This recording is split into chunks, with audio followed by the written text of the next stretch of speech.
Okay, so we are going to continue with the reminders that we were doing in the previous class. So इसके अंदर there are certain special type of divisions where we need to find out reminders. So when I say special type of divisors, basically I mean divisors in the form of 10n plus 1 or 10n minus 1. What does it really mean, 10n plus 1 or minus 1? For example, 10 की power 1 minus 1 is 9, right? 10 की power 2 minus 1 is 99. 10 की power 3 minus 1 is 999. So what is the divisibility rule of 9? क्या हुआ? वाली बंद कर दे, उससे आ जाएगा.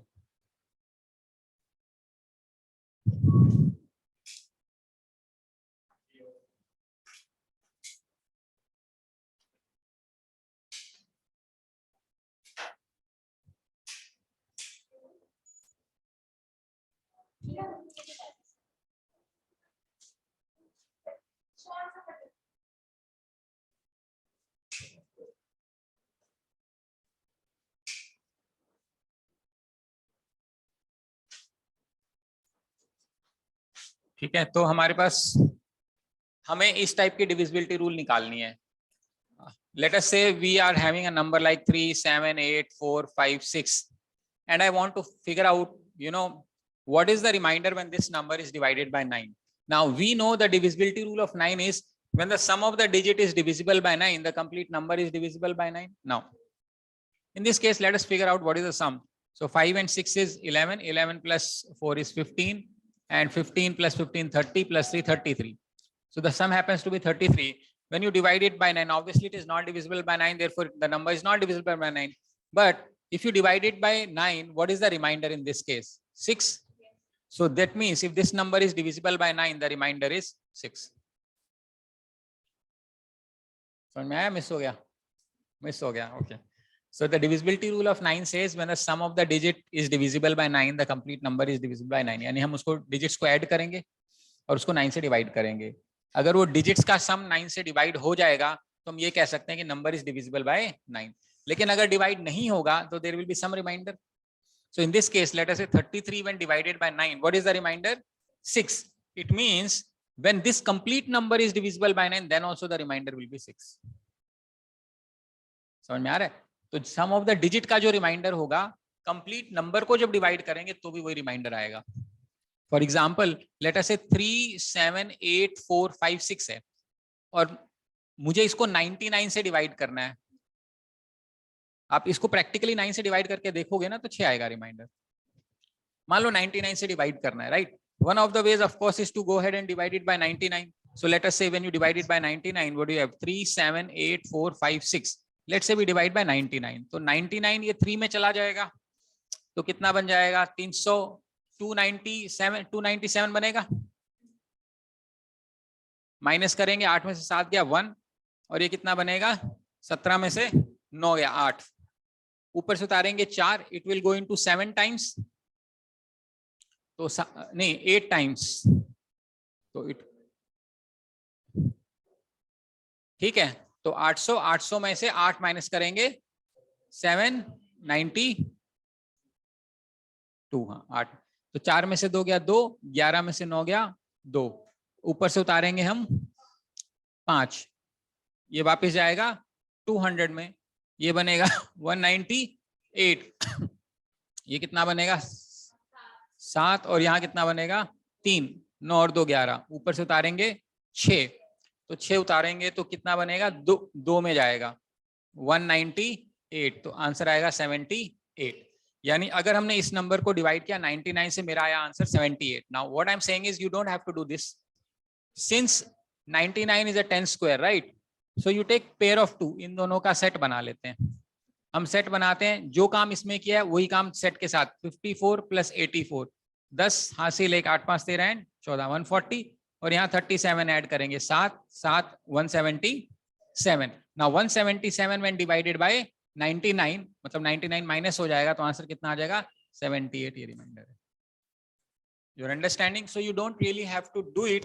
You simply have to take two digits का sum and divide it by 99, that will give you the remainder.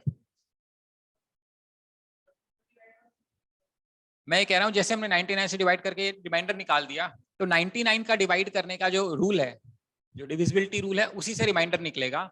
Since 99 can be written as 10 square minus 2, that means 2 digits. So you have to make sets of 2. From right hand side, make sets of 2 and add those sets of 2. In this case, we are having 56 is a set, 84 is a set and 77 is a set. उनको जोड़ दो, उनका जो सम आएगा वो कितना आएगा? 177. Now if you want to find out the remainder, आप 177 को 99 से डिवाइड कर दो. 99 1 जा 99, रिमाइंडर इज. आ रही बात समझ में? Similarly, let us say we have a number like 378456. 99 से हमें डिवाइड करना है और रिमाइंडर चाहिए. Of course, one of the ways of doing it, 378456 is divided by 999. तो 999 से डिवाइड करेंगे तो 1000, तो हम 3 ले सकते हैं, तो 3000 आना चाहिए. 3000 में से 3 घटा देंगे तो 2997 आएगा. कितना बचेगा? 7. और इतना कितना बचेगा? 8. और यहां कितना बचेगा? 7. Am I correct? हम ऊपर से उतारेंगे 5. अब किस में जाएगा ये? 7 में. तो 7000 होना चाहिए. 7000 में से मुझे 7 माइनस करना है, तो 6993 है ना. तो ये बचेगा 2, ये बचेगा 8 एंड दिस इज लाइक 17 में से 9 गया 8. ऊपर से उतारेंगे 6, ये वापस जाएगा 8 में. 8000 माइनस 8 तो 7992. तो 6 में से 2 गया 4, 12 में से 9 गया 3, 18 में से 9 गया 9. 934 आना है. कौन सा? कैसे? हाँ 7 बच गया. Okay, so I must get a reminder of 834. Now of course we don't have to do this, हम 3 का सेट बनाएंगे. हाँ 378 प्लस 456, ये कितना बनेगा? 14. हाँ से एक 12 और एक 13, 834. ये सीधा सीधा रिमाइंडर आ गया 834. यहाँ देखो 834, इतनी मेहनत करके. इसी तरीके से 999 4 बार होता तो 4 डिजिट का सेट बनाते, उसको ऐड करते, उसको डिवाइड बाय 999 कर देते, जो रिमाइंडर आता वही पूरे आंसर का रिमाइंडर हो जाएगा. एक ये बचा हुआ था. ठीक, उसी तरीके से अगर हम 10n+1 की बात करें, अभी हमने किसकी बात करी? 999 99 999 and so on and so forth. Now if you look at the value like 10n+1, which means if you take 10 की power 1 plus 1 will give me 11, 10 की power 2 plus 1 will give me 111, 10 की power 3 plus 1 give me 1000.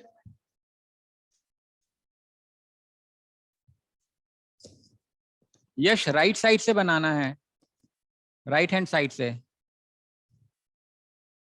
Okay, sir. Okay.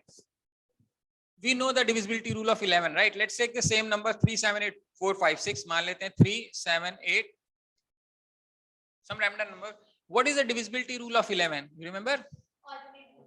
From right hand side, you will take first, third, fifth, 7 digits. So you have 6 plus 4 10, 10 plus 7 17, 17 minus 5 plus 8 plus 3, 8 5 13 और 3 16. Reminder कितना आ रहा है? 1. इसका reminder 1 आ रहा है. अगर आप इसको एक्चुअली करेंगे 378456 डिवाइडेड बाय 11, तो 11 3 में जाएगा 33 बनेगा, 48 4 में जाएगा 44 बनेगा, 4 कितना बचा? 11 4 जा 44, ऊपर से उतारोगे 5 नहीं जाने की 0, ऊपर से उतारोगे 6, 11 5 जा 55, रिमाइंडर इज 1. Question solve. तो डिवाइड करने की बजाय जो 11 का डिविजिबिलिटी रूल है वही लगाओगे तो आंसर आ जाएगा. उसी तरीके से मान ले 11 का जो डिविजिबिलिटी रूल होता है वो क्या होता है? राइट हैंड साइड से फर्स्ट डिजिट, मतलब ये फर्स्ट डिजिट, थर्ड डिजिट, इनको पकड़ लो, उनको जोड़ लो, वही आएगा. जो बच गए वो जोड़ लो और लेस कर दो. अच्छा, इसलिए नहीं, ये ठीक है, नो प्रॉब्लम्स. पक्का कोई दिक्कत तो नहीं है. देन मान लेते हैं हमारे पास यही क्वेश्चन होता 378 क्या है 4 5 6, we want to divide it by 101 से फॉर एग्जांपल। तो रिमाइंडर डिवाइड करके रिमाइंडर आ रहा है, डिवाइड करके आया वैसे करके आया, चलो डिवाइड करोगे रिमाइंडर 9 आएगा अगर सही डिवाइड किया है तो। अब हमें ये चूंकि 101 है यानी दो दो डिजिट्स पकड़ने हैं, 3 7 8 4 5 6, एक सेट एक ऑल्टरनेट सेट लेने, पहला और तीसरा जोड़ना है यानी 56 और 37 को ऐड करना है, 6 दूनी 12 और एक 13 हासिल है, कितना बनेगा 93। सो 93 माइनस 84 9, ये रिमाइंडर आ गया। अब ध्यान रखना अगर ऊपर वाली वैल्यू छोटी होती तो मान लेते हैं 93 माइनस 84 आया, एक सिनेरियो है 84 माइनस 93 आ गया तो रिमाइंडर कितना बनेगा -9, तो एक्चुअल रिमाइंडर क्या बनेगा +2। ध्यान रखना राइट में से लेफ्ट घटाना है, ज्यादा में से कम नहीं घटाना, इसमें गलती मत कर देना, ये बड़ी प्रॉब्लम होती है। नेगेटिव रिमाइंडर आने दो, कोई दिक्कत नहीं है, बस नेगेटिव रिमाइंडर को हम लास्ट में पॉजिटिव बना लेंगे। अच्छा अच्छा अच्छा अच्छा अच्छा अच्छा अच्छा अच्छा अच्छा अच्छा अच्छा अच्छा अच्छा सॉरी सॉरी सॉरी सॉरी, हाँ वो मतलब 9 है तो मतलब -9 आ गया ना, और हमें 101 चाहिए तो कितना बनेगा 90, हाँ 92 प्लस 92 बनेगा, ठीक है, वो कॉम्प्लीमेंट लेना है उसका, ठीक है। तो ऐसे 1001 होता तो 1001 होता तो 3 डिजिट का सम बनाते हैं। यहां तक बात समझ में आती है? No, let us take a example. Let's say we have this question 1 2 3 1 2 3 1 2 3, it is written up to let us say 300 digits, ठीक है। अब इसका क्वेश्चन ये है what is the remainder when this number is divided by 37। now अभी मैंने आपको जो करवाया उसमें 37 का तो कोई लेना देना था नहीं, लेकिन अगर आपको पिछली क्लास याद है मैंने कहा था जैसे 100 से डिवाइड करके हम रिमाइंडर निकालते हैं, तो अगर 100 के फैक्टर से डिवाइड करके रिमाइंडर निकालना है तो 100 से डिवाइड करने के बाद जो रिमाइंडर आएगा उस रिमाइंडर को उसके फैक्टर से डिवाइड कर देंगे तो आंसर बन जाएगा। अब यहाँ 37 बिल्कुल खतरनाक नंबर है, कुछ नहीं हो सकता, लेकिन हमें 37 के बारे में कुछ पता है, क्या पता है?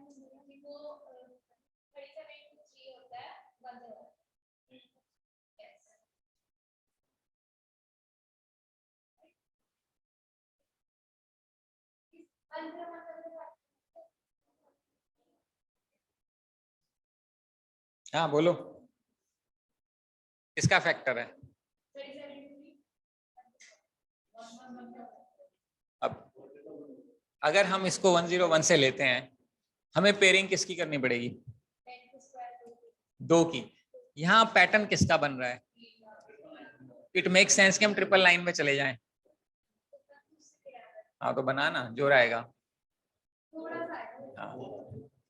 अब 37 किसका मल्टीपल है?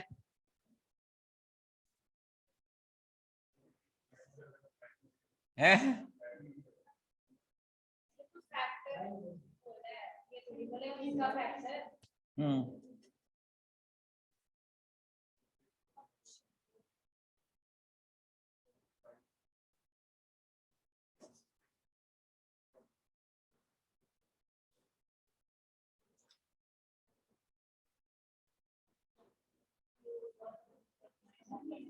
111 बनेगा ये। 111 बनाने का पर्पस सिर्फ ये है कि हमें 999 के बारे में कुछ पता है, बस, और कोई रीजन नहीं है इसको करने का, ठीक है। अगर मैं इसको 999 से डिवाइड करके रिमाइंडर निकाल लूं तो जो भी रिमाइंडर आएगा वो 999 से डिवाइड करके आएगा, उस रिमाइंडर को 37 से डिवाइड कर दूं तो मेरा काम चल जाएगा। अगर ये क्वेश्चन इसकी जगह 999 होता तो बहुत आसान होता हमारे लिए। अब 999 का डिविजिबिलिटी रूल क्या है? 3 के सेट बनाने। कितने सेट बनेंगे ऐसे? 300 डिजिट हैं, 100 सेट बनेंगे, अब 999 का डिविजिबिलिटी रूल क्या है? इनको ऐड करना है, 123 जमा 123 जमा 123 कहां तक ऐड करना है? 100 तक। कितना बनेगा? अब क्या, अगर मान लो रिमाइंडर चाहिए तो इसको और शॉर्ट में कर सकते हैं, फिर से सेट बना लो, फिर से सेट बना लो, कितना बनेगा? 312। करोगे तो यही आंसर आएगा, लेकिन क्यों करना है जब बना ही सकते हैं? 9 का यही रूल है ना, मान लो 36 आ गया तो वापस 36 का नहीं पता तो 6 + 9 करके फिर देख सकते हो। तो रिमाइंडर कितना आएगा? 312 when this number is divided by, समझ आ रहा है क्या कह रहा हूं मैं? ये दोबारा कर सकते हैं अपन ऐसे जितनी मर्जी बार। तो इससे डिवाइड किया तो 312, लेकिन चाहिए किससे था? 37। अब मैंने आपको बताया कि 999 is nothing but it can be written as 111 into 9, which can further be written as 37 into 3, 111, which can be further written as 9। अब इसका मतलब ये है कि इसको, इसके कोई भी जो प्राइम नंबर्स हैं, अगर अगर 3 से डिवाइड करके देखना है तो आप इसको 3 से डिवाइड करोगे, वही आंसर आ जाएगा। 9 से डिवाइड करो, लेकिन फिलहाल हमें किससे देखना है? 37। तो अब हम 312 को किससे डिवाइड करेंगे? 37 से। किस में जाएगा 37? 9 में जाएगा। 63 6 24 ज्यादा हो जाएगा, 8 56 5 24 + 5 29, तो 8 में जाएगा 296, 12 और 4 16, तो इसका रिमाइंडर आ जाएगा 16। ये मेरा आंसर होना चाहिए।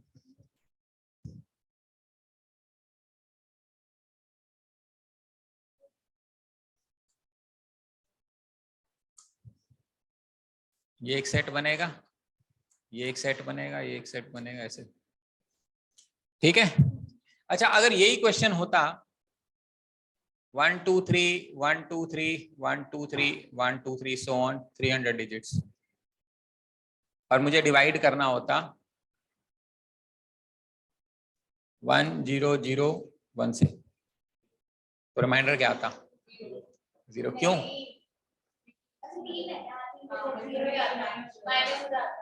3 के सेट बनाते, तो पहला, तीसरा, पांचवा, सातवां ऐसे पकड़ते। कितने सेट ऐड करते अपा? 50, तो उनका सम बनता 123 इंटू 50। जो बच गए अपन उसको जोड़ते, 123 123 123 100 सेट बनेंगे। पहला सेट प्लस तीसरा सेट प्लस पांचवा, एक एक छोड़ के, तो आधे सेट जुड़ जाते, और जो बचा हुआ है वो भी 123 इंटू 50 बनता, और इसका डिफरेंस निकालना है, वही रिमाइंडर बनेगा। चूंकि ये कंप्लीटली डिविजिबल है तो इसका रिमाइंडर भी। अच्छा, यही आ रही बात समझ में? अगर यही पूछा होता, मगर मैं बोलता इसको 11 से डिवाइड करेंगे, क्या रिमाइंडर आएगा?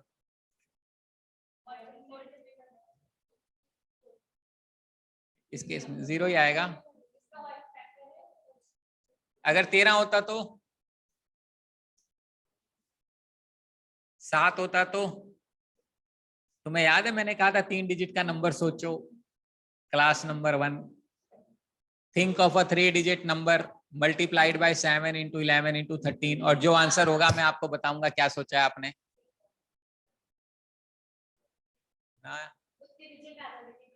मान लो आपने 315 नंबर सोचा, मैंने कहा इसको 7 11 13 से मल्टीप्लाई करो, मैंने कहा मैं देखना चाहता हूं तुम कैसे गुणा करोगे। मान लो 315 है तो 7 इंटू 13 इज 91, 91 इंटू 11, इसका शॉर्टकट बताया था मैंने, इन दोनों का सम लिखना है 1 9 और 1 10, कैरी 1 10, ये बनेगा 315।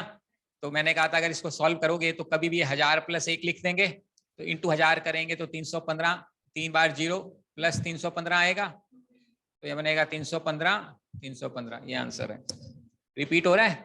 मैंने कहा था बहुत इंटरेस्टिंग फिगर है ये, क्यों? Because it is product of 3 consecutive prime numbers, so that makes it this interesting figure which is nothing but 7 into 11 into 13। तो अगर इससे रिमाइंडर 0 आ रहा है तो 7 से भी 0 आएगा, 13 से भी 0 आएगा, 11 से भी 0 आएगा, 77 से भी 0 आएगा, 91 से भी 0 आएगा, और किसे 143 से भी 0 आएगा। ये क्वेश्चन ये होता है कि मान लो 143 से डिवाइड करना, तो और इंटरेस्टिंग हो जाता है क्वेश्चन। 143 फिर आपको समझ में आना चाहिए, इट इज पार्ट ऑफ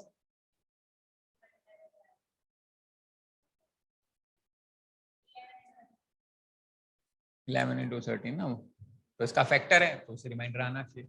तो ये वाला इंटरेस्टिंग क्वेश्चन है, ये बचा हुआ था, ये हमने करा। बताइए जी, क्लियर है? No problem. इसके अंदर बाइनोमियल थ्योरम भी है, मैं एक बार बाइनोमियल थ्योरम समझा देता हूं आपको ताकि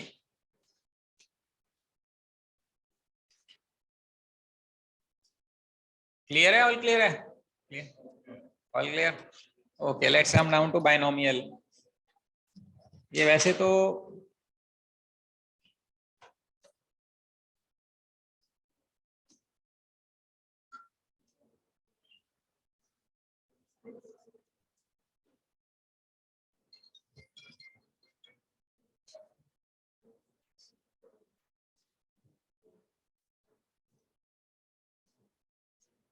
एक बार क्लास ले रहा था, एक बार करता हूँ आपको, ठीक है सर?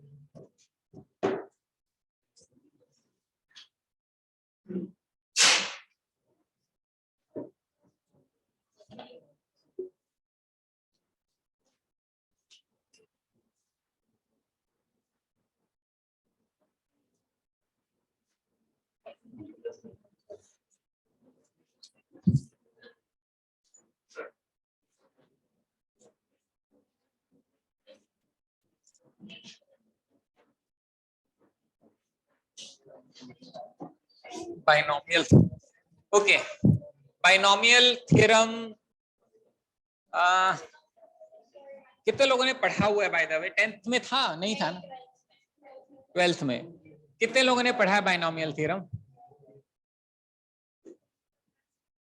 एक पढ़ा हो, याद ना हो तो भी चलेगा, पढ़ा है ना?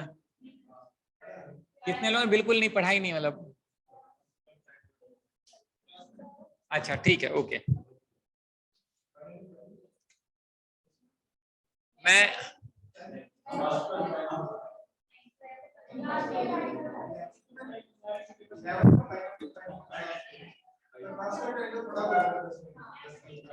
ठीक है, ठीक है, तो मैं बाइनोमियल का एक्सपेंशन बाइनोमियल थ्योरम से भी समझा देता हूं और बिना बाइनोमियल थ्योरम जाने भी समझा देता हूं, ठीक है? जैसे कि मान लो मेरे पास एक x प्लस ए की वैल्यू है, उसकी पावर 0 है, तो आंसर क्या आएगा? 1। मैंने लिखा x प्लस ए होल की पावर 1, आंसर क्या आएगा? ठीक। मान लो मैंने लिखा x प्लस ए का होल स्क्वायर है, एक्स स्क्वायर 2x ए प्लस, यही बनेगा। फिर अगर हम करते हैं x प्लस ए का होल क्यूब, तो क्या बनेगा? X cube plus 3x square a plus 3x a square plus a cube, यही बनेगा। ये तो हमने रटा हुआ है मान लो, लेकिन फिर भी नहीं आता हमें, तो फिर क्या करें? तो इसमें दो चीजें होती हैं। मान लो मेरे को अगला लेना है x प्लस ए होल की पावर 4। अब आपको क्या समझना है, देखिए इसमें दो चीजें होती हैं, एक होता है ये वेरिएबल वाला कंपोनेंट और एक होता है कांस्टेंट, को कोफिशिएंट बोलते हैं, यानी वेरिएबल के पहले जो लिखा हुआ है। तो जिनको हमें बाइनोमियल नहीं आता तो हम इसको दो चरणों में समझेंगे। एक, पहले हम एक्सपैंड करेंगे सिर्फ वेरिएबल को और बाद में इसके जो कोफिशिएंट है उसको सेट करेंगे। अब एक्सपैंड कैसे करना होता है, देखिए सबसे पहला जो आता है, पहले वाली वैल्यू पे मैक्सिमम पावर लिख दो और दूसरे वाली वैल्यू पे मिनिमम पावर लिख दो 0। ये टेस्ट करने का भी तरीका होता है, ऊपर वाले का सम हमेशा इस पावर से मैच करना चाहिए। समझ में आ रहा है? पहला स्टेप। अगले में क्या होगा, ये वाला एक कम हो जाएगा, ये वाला एक कम हो जाएगा, दूसरे वाला ये एक बढ़ जाएगा, फिर अगले में ये एक और कम हो जाएगा, ये एक और बढ़ जाएगा, अगले में एक और कम हो जाएगा और एक ये बढ़ जाएगा, अगले में एक और खत्म हो जाएगा, नहीं 0 हो जाएगा और एक की पावर 4 हो जाएगा। ये बात समझ में आती है? तो बीच में तो प्लस प्लस ही लगना है, वो बात की बात है। अगर हम ए क्यूब को देखें, इसको देखें, मान लो हमें नहीं ध्यान है, तो सबसे पहले हम क्या करेंगे, एक्स का क्यूब करेंगे, ए की 0 करेंगे, फिर क्या करेंगे हम एक्स में एक कम करेंगे, ए को इसको बढ़ा देंगे, फिर इसमें एक और कम करेंगे, इसको एक और बढ़ा देंगे, इसमें एक और कम करेंगे, इसमें एक और बढ़ा देंगे। सेम चीज आ गई जो हमने पहले लिखी। वैसे इसमें भी हो रहा है, देखो x की पावर 2 a की पावर 0, ये कोफिशिएंट हमें याद है, इसलिए फिर हमने इसको एक कम किया, एक बढ़ा दिया, इसको एक जीरो, इसको 0 कर दिया, इसको बढ़ा दिया, ये तो आता ही है सभी को एक। ऐसे ही मान लो मेरे पास x प्लस ए की पावर 5 है, तो बताओ ये सबसे पहले क्या लिखूं, x की पावर 5, a की पावर 0, फिर क्या लिखूं x की, फिर क्या लिखूं, फिर क्या लिखूं x की पावर,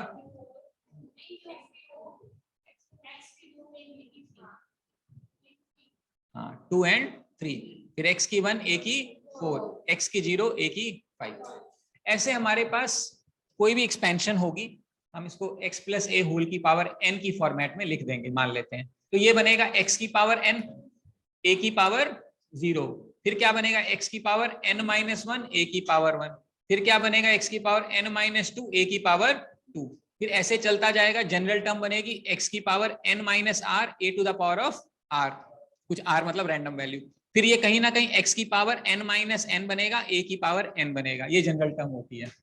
मतलब किसी भी दो टर्म का एक्सपेंशन करने के लिए पहली वाली टर्म की हाईएस्ट पावर, सेकंड वाली टर्म की लोएस्ट पावर, फिर उसको एक कम करते चलो, एक बढ़ाते चलो, ऐसे बैलेंस होता चला जाएगा। टेस्ट करना है कहीं गलती तो नहीं हो रही, तो किसी भी रैंडमली चेक कर लो, पावर का सम जो है वो n के बराबर होना चाहिए। क्लियर है बात समझ में? अब दिक्कत आएगी इसके कोफिशिएंट को सेट करने में कि भाई इसके आगे क्या लिखें, क्योंकि ये तो हमें लिखना आ गया। इसके आगे लिखने का तरीका ये है, रुक जा, 1, यहां पे 1, ऐसे एक ट्राइंगल सा बना ले। पहले 1 लिखा, उसके नीचे 1 1 लिखा, लिख लिया। फिर इन दोनों का सम कितना बनेगा, 2, 2 लिख के फिर 1 1 लिख दे। फिर इनका सम कितना बनेगा, फिर इसका सम कितना बनेगा, फिर आगे 1 1 लिख दे। फिर इसका सम कितना बनेगा, 4, इसका सम कितना बनेगा, 6, इसका सम कितना बनेगा, 4, इसका सम 1 1 लिख दो। फिर इसका सम कितना बनेगा, 5, इसका सम कितना बनेगा, 10, इसका सम कितना बनेगा, इसका सम कितना, फिर क्या 1 1 लिख दो। इसको पास्कल्स ट्रायंगल बोलते हैं। जब पावर 0 है, पावर 0 है तो इसका कोफिशिएंट 1 है। पावर मतलब 0 है, मान लो x प्लस a की पावर 0 है। पावर 1 है तो कोफिशिएंट 1 1, पावर 2 है तो 1 2 1, यही था। पावर 3 है तो ये वाला बनेगा 1 3 3 1, बीच में हम। फिर पावर 4 है 1 4 6 4 1, फिर पावर 5 है 1 5 10 10 5 1। इसका बायनोमियल एक्सपेंशन। nth का नहीं बता सकते बिकॉज वो जनरलाइज नहीं कर पाएंगे हम। इसको बोलते हैं पास्कल्स ट्रायंगल।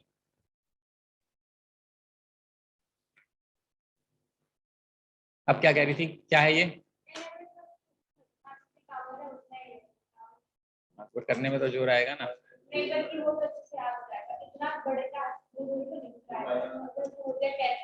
11 की पावर 10 बता,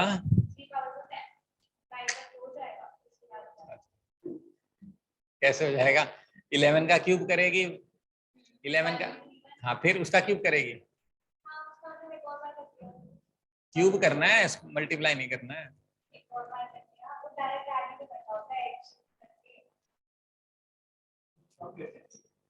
ठीक है ठीक है, कुछ नहीं।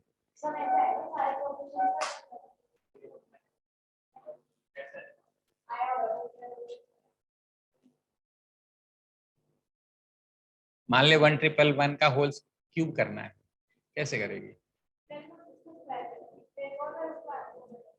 तो मल्टीप्लाई कर रही होगी 3 बार।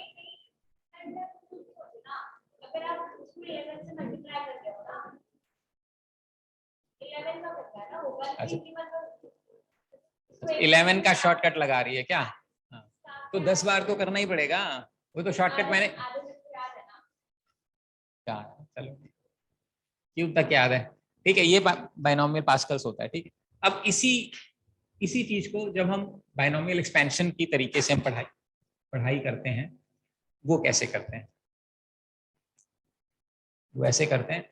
मान लेते हैं ये x है, पावर a की पावर n, तो पहली टर्म होती है nc0 x to the power of n minus 0 a to the power of 0। Obviously ये तो समझ में आ रहा है कैसे हो गया। फिर ये बेसिकली जो कोफिशिएंट है ना वो nc1, बाकी तो आपको पता ही है, nc0 nc1 nc2 ये कोफिशिएंट होते हैं। तो ये बनेगा x की power n minus 1 a to the power of 1 plus nc2 x to the power of n minus 2 a to the power of 2, so on ncr x to the power of n minus r a to the power of r, so on ncn x to the power of n minus n यानी 0 a to the power of n। ये मेरा formula होता है। ठीक है, अब मान लेते हैं हमें ये वाली पावर चाहिए, हम कौन से की बात करें, मान लेते हैं हम इसको डिस्कस करना चाहते हैं। इसका मतलब n क्या रखना पड़ेगा मुझे, 5, n5 रखना पड़ेगा। मेरा एक्सपेंशन बनेगा x प्लस ए होल की power 5 which is 5c0 x to the power of 5 minus 0 a to the power of 0 plus 5c1 x to the power of 5 minus 1 a to the power of 1 plus 5c2 x to the power of 5 minus 2 a to the power of 2 plus 5c3 x to the power of 5 minus 3 a to the power of 3 plus 5c4 x to the power of 5 minus 4 a to the power of 4 plus 5c5 x to the power of 5 minus 5 a to the power of 5। क्या चीज, light नहीं है, हाँ fan चला लो ठीक हो जाएगा।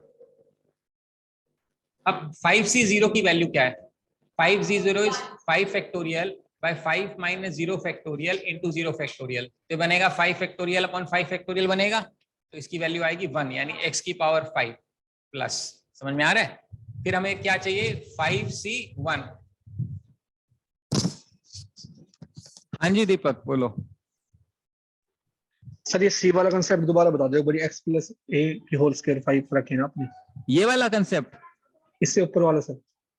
ये हाँ जी सर। ये तो एक्सपेंशन है, जैसे nc0 है ना, n यानी 5,